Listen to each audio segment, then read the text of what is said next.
राजा के दरबार में अनेक प्रकार के विद्वान थे और ज्ञान विज्ञान की अलग अलग विधाओं में पारंगत व्यक्तित्व के धनी भी उसमें राज दरबार में मौजूद रहते थे।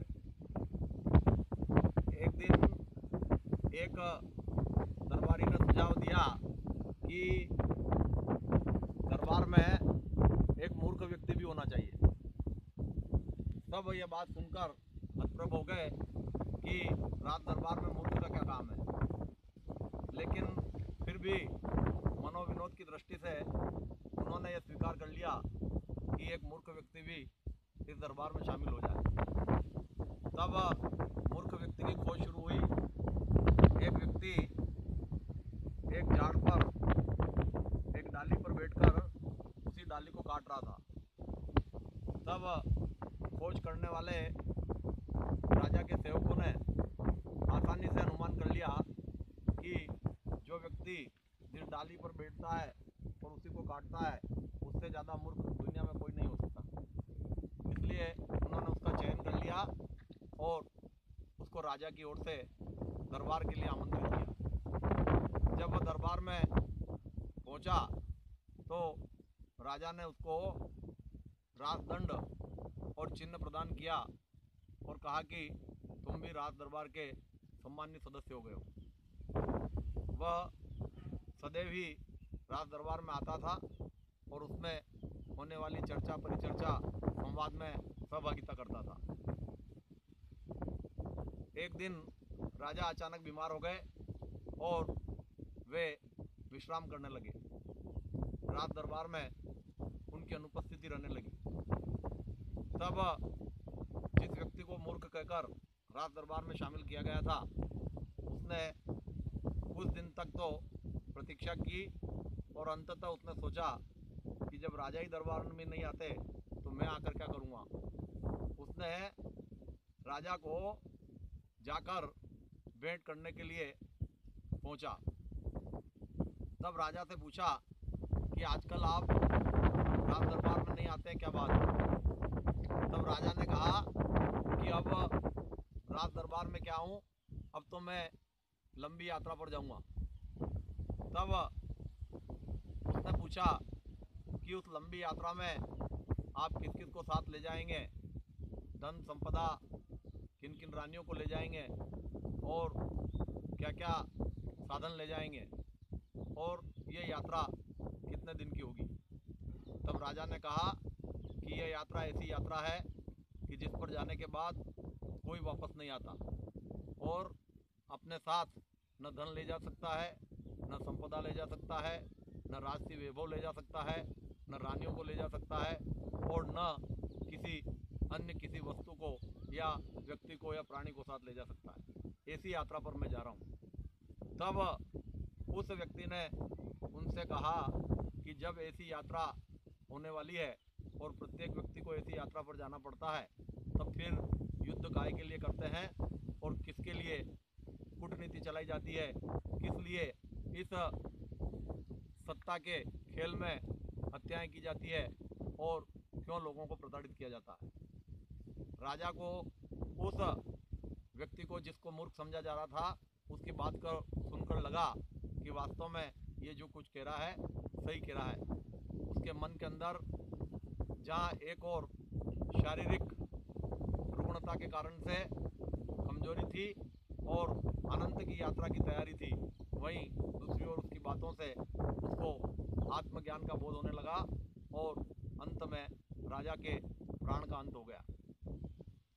मृत्यु प्रत्येक व्यक्ति की निश्चित है और प्रत्येक व्यक्ति यह बात जानता है कि मृत्यु निश्चित है।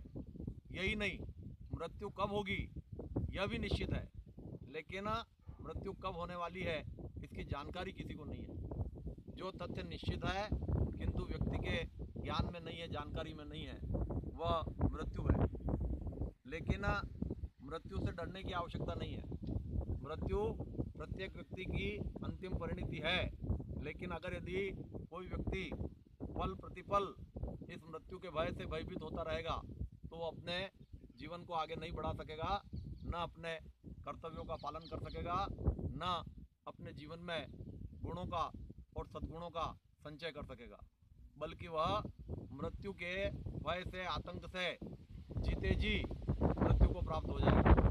इसलिए मृत्यु से डरने की तो आवश्यकता नहीं है, लेकिन मृत्यु को समझने की अवश्य आवश्यकता है। और जिस व्यक्ति को पल प्रतिपल इस बात का बोध होता है कि इस जीवन की अंतिम परिणति मृत्यु है, तब वह कोई भी ऐसा कार्य नहीं करेगा कि जो उसको मानवीय गुणों से दूर ले जाकर एक प्रकार से राक्षसी गुणों से परिपूर्ण बना देता है और उसके जीवन का निहितार्थ वो समझ ही नहीं पाता।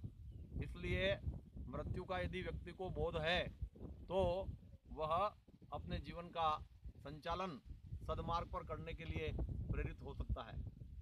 महापुरुषों ने कहा है कि जन्म यदि महोत्सव है तो मृत्यु महामहोत्सव है। और आचार्य तरुण सागर तो यहाँ तक कहते हैं कि मृत्यु हो जाने पर शमशान घाट पर ले जाकर अंतिम क्रिया करने की बजाय बीच चौराहे पर अंतिम क्रिया कर देनी चाहिए, ताकि सब लोगों को यह ज्ञात हो जाए कि मृत्यु ऐसा तथ्य है जिससे कोई भी व्यक्ति अलग नहीं रह सकता। इस सब के पीछे ध्येय यही है कि मृत्यु के बोध के बहाने से व्यक्ति जीवन की महत्ता को समझ सके।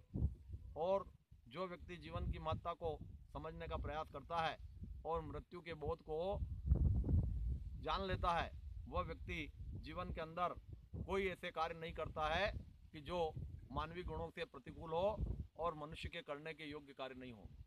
जब व्यक्ति सबके साथ सदव्यवहार करता है, सबके साथ सौजन्यता बरतता है, सबका सम्मान करता है, तब सभी लोग उसके साथ भी ऐसा ही व्यवहार करते हैं और फिर उसको किसी भी प्रकार से जीवन के आनंद से वंचित नहीं रहना पड़ता है।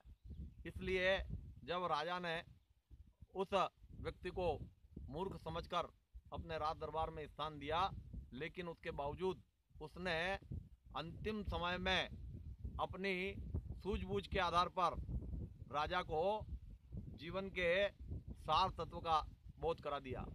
और जब सार तत्व का बोध हुआ, तभी मृत्यु के पूर्व अंतिम समय में वह आत्म जागरण के बारे में सोच सका, समझ सका और चिंतन मनन कर सका।